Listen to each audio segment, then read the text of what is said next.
Bonjour, bienvenue à Inspiration. Eh bien, je peux vous dire une chose en ce 31 janvier, que je suis fière de mon mois de janvier. Notre préparation pour l'année 2024 et les années qui s'en viennent aussi après. On a dit que le titre de ces capsules était « Dieu aura le dernier mot ». Et ce n'est pas seulement un titre de capsule, mais c'est vraiment une déclaration pour 2024 et les années à venir, que jamais ça ne départ de notre bouche, mais que ça fait partie de nous. Dieu aura le dernier mot. Dieu aura le dernier mot. Amen. Et dans les dernières capsules qu'on a fait, on a très bien vu que la façon de parler de Dieu, son dernier mot à lui, c'est vraiment le réveil, la pluie et la gloire de Dieu. Alors aujourd'hui, nous allons parler de la gloire de Dieu.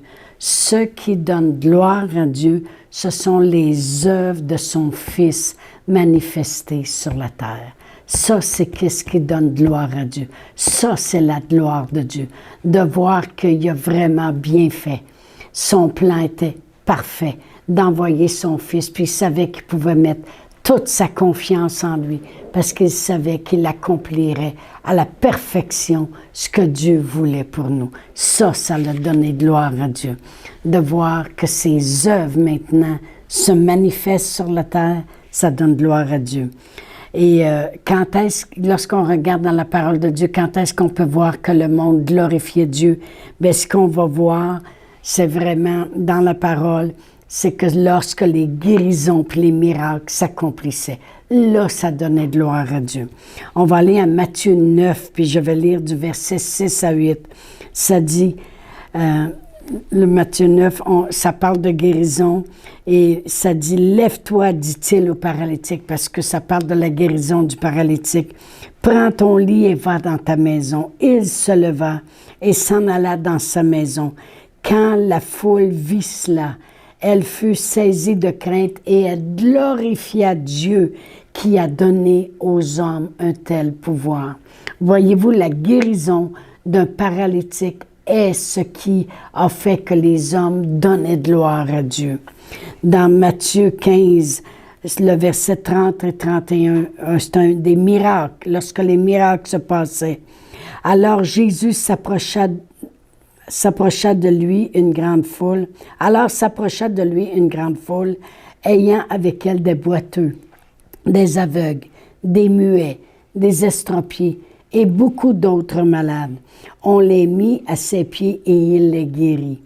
En sorte que la foule était dans l'admiration de voir que les muets parlaient, les estropiés étaient guéris, les boiteux marchaient et les aveugles voyaient. Et elle glorifiait le Dieu d'Israël. Voyez-vous, ça c'est la gloire de Dieu qui éclate sur la terre. Quand il y a des miracles comme ça qui se passent, il mettait les gens à ses pieds et la transformation se faisait dans leur vie.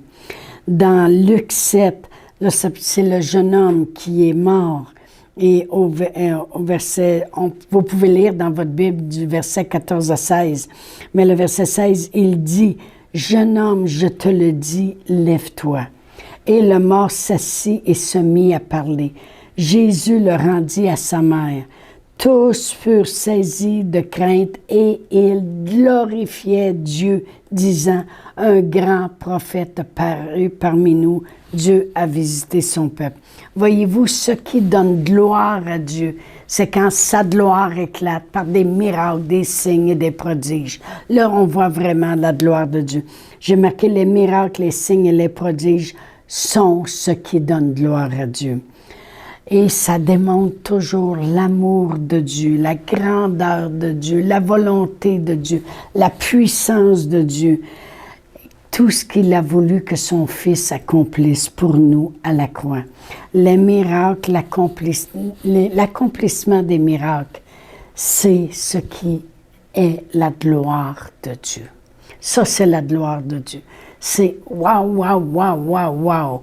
Les transformations se font dans la vie des gens parce que le plan que j'ai eu d'amour en envoyant mon Fils Jésus, a permis que les vies soient transformées. Ça donne gloire à Dieu. J'ai marqué le dernier mot de Dieu sur la terre démontrera vraiment les miracles, les signes, les prodiges. Parce qu'on parle du réveil, on parle de la pluie, on parle de la gloire de Dieu. Ça, c'est les derniers mots de Dieu. De façon tellement grandiose que le monde sera dans la crainte et glorifiera Dieu. Voyez-vous, lorsqu'on vient de lire ces quelques instances, parce qu'il y en a même plus que ça dans la parole de Dieu, mais on a vu que la crainte les saisissait, puis ils donnaient gloire à Dieu, parce qu'ils voyaient bien que c'était surnaturel, puis c'était Dieu qui venait d'agir en guérissant tant de malades, en ressuscitant des morts. Alors vraiment, la gloire que la terre va expérimenter, les miracles, les signes, les prodiges, je peux vous dire que le monde va tomber dans la crainte. Le monde va tomber sur leurs genoux. Et ça va donner gloire à Dieu. J'ai marqué, ça c'est ce qui se passe quand la gloire de Dieu éclate. Dans Agé 2, je vais lire du verset 6 à 9. Dans Agé 2, ça dit, « Car ainsi par l'Éternel des armées encore un peu de temps. Puis j'ébranlerai les cieux et la terre, la mer et le sec. J'ébranlerai toutes les nations. Les trésors de toutes les nations viendront, puis je remplirai de gloire cette maison, dit l'Éternel des armées. L'argent est à moi, l'or est à moi, dit l'Éternel des armées. Et la gloire de cette dernière maison sera plus grande que celle de la première, dit l'Éternel des armées. Et c'est dans ce lieu que je donnerai la paix, dit l'Éternel des armées. On n'a rien vu encore. On n'a rien vu encore de tous les trésors des nations, de toute la terre qui est ébranlée, la mer, le sec, toutes les nations. Et on n'a rien vu de la gloire qui va remplir la maison, la dernière maison. On n'a rien vu encore. On a entendu parler qu'il y a des choses merveilleuses qui se sont passées dans le passé. On a entendu parler des choses de la parole de Dieu, des choses merveilleuses qui se passaient. Mais on n'a rien vu encore des grandes choses des derniers temps pour la grande récolte à faire sur la terre. Amen. Dans Habacuc 2,14, ça dit « Car la terre sera remplie de la connaissance de la gloire de l'Éternel. » Wow! La terre, elle va être remplie de la connaissance de la gloire de l'Éternel. Le monde, la terre au complet, va être remplie par des gens qui vont connaître vraiment c'est quoi la gloire de l'Éternel. Amen.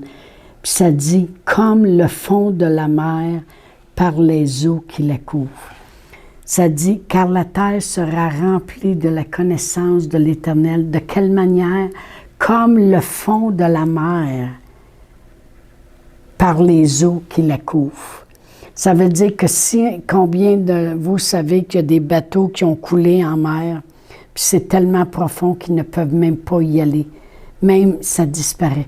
Tellement profond. Autant il y a de l'eau au-dessus du fond de la mer. La gloire de l'Éternel va couvrir la terre autant que ça sur la terre. Ça va être la gloire. Le monde va être rempli de la connaissance. C'est quoi la gloire de l'Éternel?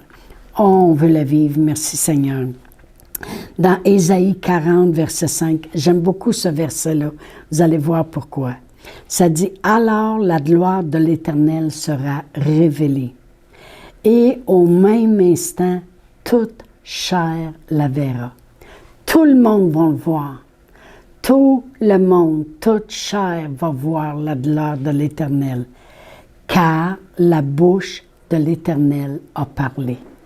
Quand je dis Dieu aura le dernier mot, puis son dernier mot, c'est le réveil, la pluie, la gloire. C'est comme ça que Dieu parle. Et il dit, alors la gloire de l'Éternel sera révélée, puis au même instant, toute chair la verra, car la bouche de l'Éternel a parlé. Comment qu'elle a parlé? Elle a parlé par le réveil, elle a parlé par la pluie, puis elle a parlé par la gloire. La bouche de l'Éternel a parlé. Amen. Dieu va avoir le dernier mot. Amen. Son dernier mot, c'est la façon qu'il parle, la façon que Dieu va parler. La façon que l'esprit de l'Antéchrist parle, c'est par des tribulations, par des calamités, des fléaux. Mais la façon que Dieu parle, c'est par son réveil, par la pluie, puis la gloire de Dieu qui éclate et que toute chair verra sur la terre. Amen. La gloire a été révélée quand Jésus est venu sur cette terre. Puis la gloire sera révélée quand il sera prêt de revenir sur la terre pour nous prendre avec lui. Amen. La gloire révélée. J'ai marqué cette dernière gloire est celle dont nous allons devoir nous préparer pour la vivre. Nous devrons la prier et la demander. Nous devrons désirer la voir se manifester, puis avoir la compassion envers le monde, qu'il l'ait mérité ou qu'on l'ait mérité ou pas, avoir la compassion envers le monde. Alors, c'est pour ça le jeûne et la prière qu'on a fait ensemble pendant ces 21 jours. Parce qu'on veut le prier, puis ça ne s'arrête pas là. Mais le jeûne de 21 jours qu'on a fait ensemble, ça c'est ensemble. Mais je crois qu'au travers de l'année, vous allez jeûner à d'autres temps. Vous allez prier à d'autres temps. C'est pas coulé dans le ciment que c'est terminé. On peut même continuer ce jeûne-là de 21 jours. Mais on peut dire que pendant 21 jours, on en a fait un accord pour voir la pluie, la gloire de Dieu et le réveil. Amen. Gloire à Dieu. On va devoir continuer de le prier, de le décréter, de le réclamer, désirer le voir. Il y en a des fois qu'on dirait qu'ils n'ont même plus le désir. C'est comme, bof, que ça vienne ou que ça vienne pas. Non, il va falloir être chaud ou bien non froid, mais pas entre les deux. Avoir la compassion pour le monde. La gloire pour nous, j'ai marqué ceci, la gloire pour nous, c'est quand, comme j'ai dit dans mes autres capsules, c'est quand le mirage se change en étang. Autrement dit, on voit maintenant le vrai. La gloire pour nous, c'est quand le peuple n'est plus dans la confusion. Autrement dit, la vérité, elle éclate dans nos vies puis aux yeux des gens. La gloire pour nous, c'est les manifestations des choses que Dieu a préparées d'avance puis qu'on n'a pas vues encore. Ça, si vous voulez le lire, c'est dans 1 Corinthiens 2, lisez le chapitre. Vous allez voir qu'il y a des choses que Dieu a préparées d'avance, que l'œil n'a pas vu, puis l'oreille n'a pas entendu. La gloire pour nous, c'est les mirages qui se changent en étang, c'est le vrai. La gloire pour nous, c'est le peuple qui n'est plus dans la confusion. La vérité éclate. La gloire pour nous, c'est la manifestation des choses que Dieu a préparées d'avance pour chacun de nous. Mais la gloire pour Dieu, c'est la démonstration de qui il est. La démonstration de sa grandeur. La démonstration de sa puissance. La démonstration de sa compassion. La démonstration de son règne dans les cieux et sur la terre. Merci Seigneur. Matthieu 6, 13, ça dit, « Car c'est à toi qu'appartient le règne, la puissance, puis la gloire. » Amen. Alors on se prépare. Amen. On prend notre autorité. On laisse le Saint-Esprit travailler au travers de nous, puis on prend toutes les armes de Dieu. On croit dans sa gloire éminente. 2024 et dans les années à venir, Dieu aura le dernier mot. 2024, j'ai marqué, c'est une année de positionnement où l'on ne prend... Et si on ne prend pas notre place maintenant, n'attendez pas qu'il soit trop tard. Prenons notre place maintenant en 2024. Je voudrais faire la prière du salut, puis après ça, je vais conclure avec une prière, le jeûne qu'on vient de faire de 21 jours. Mais avant, je vais donner la possibilité, est-ce que si quelqu'un vient de tomber sur mes capsules, de confesser de sa bouche ce que Jésus a fait pour nous. Et si vous voulez, puis vous le croyez de votre cœur, répétez après moi. Père éternel, je crois dans mon cœur que Jésus est la réponse. Jésus est mon sauveur. Et Jésus est mon Seigneur. Et qu'il a tout accompli pour moi à la croix. Seigneur Jésus, viens dans mon cœur. Prends contrôle. Merci Seigneur Jésus.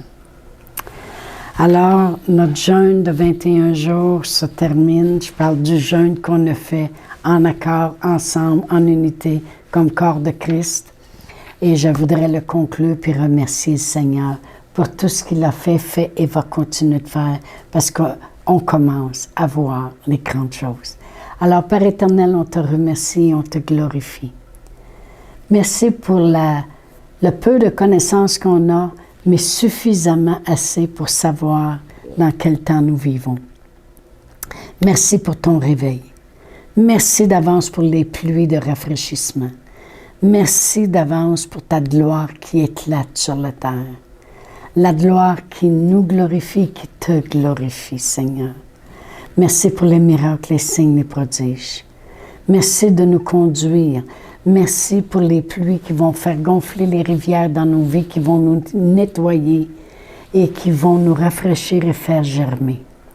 Merci Seigneur pour ton réveil qui va amener encore les grandes vérités de ta parole en manifestation, les miracles, les signes et les prodiges de ta gloire, Seigneur.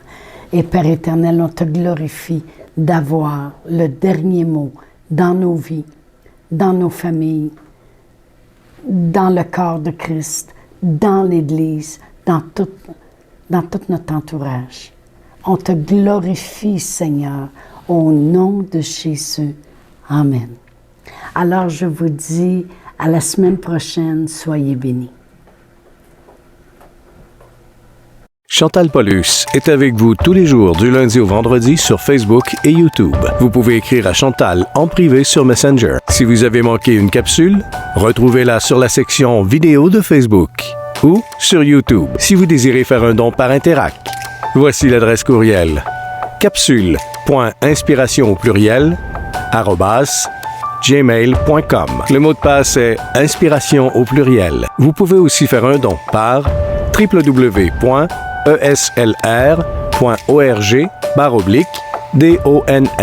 Veuillez indiquer en mémo Capsule Inspiration.